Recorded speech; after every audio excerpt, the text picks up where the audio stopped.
Capuchin এক ছোট্ট আকৃতির বানর। তাদের মিষ্টি চেহারার জন্য বিখ্যাত। অর্গান গ্লিন্ডার নামেও পরিচিত এই বানরটি অত্যন্ত বুদ্ধিমান প্রাণী। এদেরকে সহজেই প্রশিক্ষণ দেওয়া যায় বলে অনেক নাটক সিনেমায় এদেরকে দেখা যায়। প্রাণী জগতে আজকে আমরা দেখব ক্যাপুচিন বানর।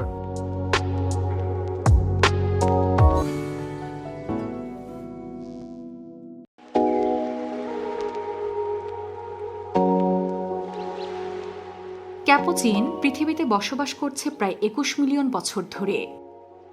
মূলত আমাজন নদীকে কেন্দ্র করে এদের বিবর্তন ঘটে।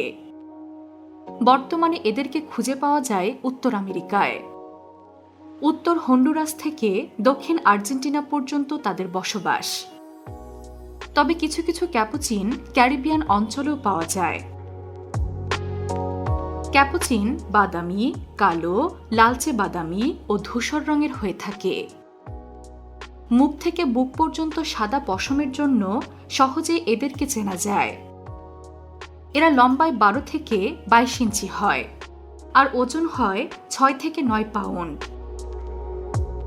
ক্যাপুচিন সামাজিক এবং বন্ধুসুলভ প্রাণী। এরা দলবদ্ধ হয়ে বসবাস করে।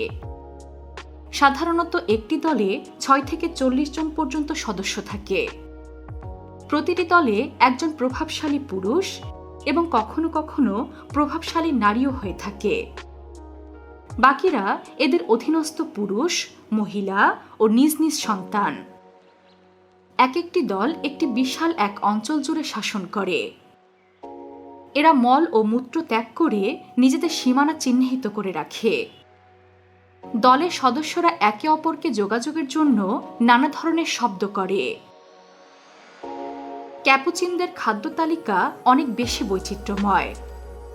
এদের খাদ্য তালিকায় রয়েছে পাতা, ফুল, ফল, বাদাম, বীজ, আখসহ নানা রকম উদ্ভিদ। তবে এরা পোকামাকড়, ব্যাঙ, টিকটিকির মতো ছোট প্রাণীও শিকার করে। কাঁকড়া ও শক্ত বাদামের খোসা ভাঙতে এরা পাথর ব্যবহার করে। তবে ক্যাপুচিন অনেক প্রাণীর শিকার হয়ে থাকে। জাগুয়ার, কোয়েটি, কুমির এদেরকে আক্রমণ করে থাকে।